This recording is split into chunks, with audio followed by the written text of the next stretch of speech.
লটারির মাধ্যমে বিপুল অঙ্কের টাকা সাদা হয়েছে। এই অভিযোগের ম্যারাথন তল্লাশিতে নেমেছে ইডি। বৃহস্পতিবার, শুক্রবারের পর শনিবার লাগাতার 3 দিন কলকাতা, চেন্নাইয়ের 20 জায়গায় তল্লাশি চালাচ্ছে এনফোর্সমেন্ট ডিরেক্টরেট।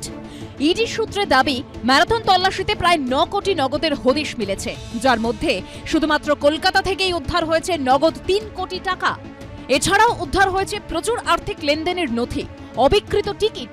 ইডি সূত্রে দাবি, তদন্তে জানা গেছে ফিউচার গেমিং অ্যান্ড হোটেল সার্ভিসেসের বিরুদ্ধে হাজার হাজার কোটি টাকার কর ফাঁকি এবং আর্থিক তছরূপের অভিযোগ রয়েছে। ইডি সূত্রে এখনো পর্যন্ত যেটা জানা যাচ্ছে যে পরিমাণ টিকিট বাজারে ছাড়া হতো তার থেকে অনেকটাই অংশ কিন্তু অবিকৃত হিসেবে রাখতো ডিআর লটারি। ঠিক সেখান থেকেই পরিচিতদের মধ্যে বা নিজেদের কর্মীর মধ্যে হাই প্রাইসের টিকিটকে বিক্রি করা হতো। স্বাভাবিকভাবে তারা যখন সেই টিকিটের প্রাইস মানি জিততো, সেই টাকাই পরবর্তীকালে কিন্তু সংস্থাতেই ফেরত আসতো। সূত্রের দাবি, 4 দিন আগে দিল্লি থেকে কলকাতায় আসেন ইডির ইনভেস্টিগেশন হেডকোয়ার্টার জোন 1 এর অফিসাররা। বৃহস্পতিবার সকালে দলে দলে ভাগ হয়ে তাঁরা অপারেশনে ছড়িয়ে পড়েন 7টি জায়গায়।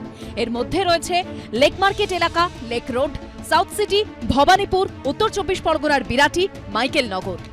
লোকসভা ভোটের আগে তোলপাড় ফেলেছিল নির্বাচন কমিশনের প্রকাশিত নির্বাচনী বন্ডের তথ্য। সুপ্রিম কোর্টের নির্দেশে এসবিআই এর দেওয়া নির্বাচন কমিশনের প্রকাশ করা তথ্য অনুযায়ী গত 4 বছরে নির্বাচনী বন্ডের মাধ্যমে গোটা দেশে সবচেয়ে বেশি টাকা পেয়েছে বিজেপি, আর তারপরেই দ্বিতীয় স্থানে রয়েছে তৃণমূল। তারা পেয়েছে প্রায় 1609 কোটি টাকা। আর প্রায় 5 দশক ধরে দেশ চালানো কংগ্রেস টাকা পাওয়ার নিরিখে রয়েছে তৃণমূলেরও পরে। আর সবচেয়ে চমকপ্রদ বিষয় হলো, নির্বাচন কমিশনের প্রকাশিত তথ্য অনুযায়ী লটারি কিং স্যান্টিয়াগো মার্টিনের সংস্থা ফিউচার গেমিং অ্যান্ড হোটেল সার্ভিসেসের কাছ থেকে নির্বাচনী বন্ডের মাধ্যমে 542 কোটি টাকা চাঁদা পেয়েছে তৃণমূল।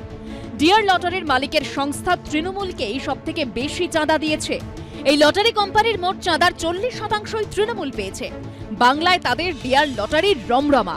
এসবিআই এর প্রকাশিত তথ্য বলছে, বিতর্কিত এই লটারি সংস্থা তৃণমূলকে সর্বোচ্চ 542 কোটি টাকা দেওয়ার পাশাপাশি তামিলনাড়ুর শাসক দল ডিএমকে কে 503 কোটি টাকা, বিজেপিকে 100 কোটি টাকা এবং কংগ্রেসকে 50 কোটি টাকা দিয়েছে। এই স্যান্টিয়াগো মার্টিন এবং তার ঘনিষ্ঠদের ঠিকানাতেই বৃহস্পতিবার থেকে ম্যারাথন তল্লাশি চালাচ্ছে এনফোর্সমেন্ট ডিরেক্টরেটের একাধিক টিম। এই সংস্থায় ডিয়ার লটারি চালায়। ইডির একটি টিম পৌঁছে যায় লেক মার্কেট এলাকার এই আবাসনে। টাকা গুনতে আনা হয় মেশিন।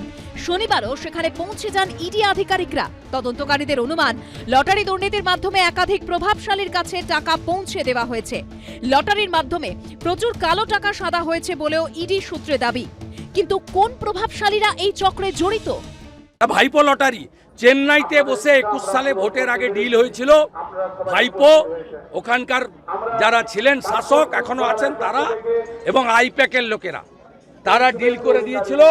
তৃণমূল 100 কোটি টাকা নিয়েছিল ভোটের জন্য 2021 সালে। তারপর থেকে বঙ্গলক্ষ্মী, গৃহলক্ষ্মী, ধনলক্ষ্মী রাজ্য সরকারের লটারি বন্ধ করে এদের হাতে ছেড়ে দেওয়া হয়েছে। বেকার যুবক যুবতীরা ধ্বংস হয়ে গেছে ডেলি খাওয়া লোকেদের। এর পেছনে যে কত কালো টাকা সাদা টাকার, এ ব্যাপারে বিরোধী দলনেতার যখন এত একটা অগাধ জ্ঞান রয়েছে যে কালো টাকা কিভাবে লটারিতে সাদা হয়, তাদের দলের এজেন্সি ইডি, সিবিআই সব তাদের দলের, তো ফলে তিনি সরাসরি সেখানে গিয়ে তার বয়ান লিপিবদ্ধ করুন। আর যদি বাজার গরমই করবেন, তাহলে তার নিজের দলের নির্বাচনী তহবিলে কোন কোন কোম্পানির টাকা আছে, তা আপনি নিজের বেলা আঁটি সুটি, পরের বেলা দাঁত কপাটি, এ কি করে হবে? সব মিলিয়ে লটারি কেলেঙ্কারিতে বিপুল টাকা উদ্ধার ও প্রভাবশালী যোগের অভিযোগে সরগরম রাজ্য রাজনীতি।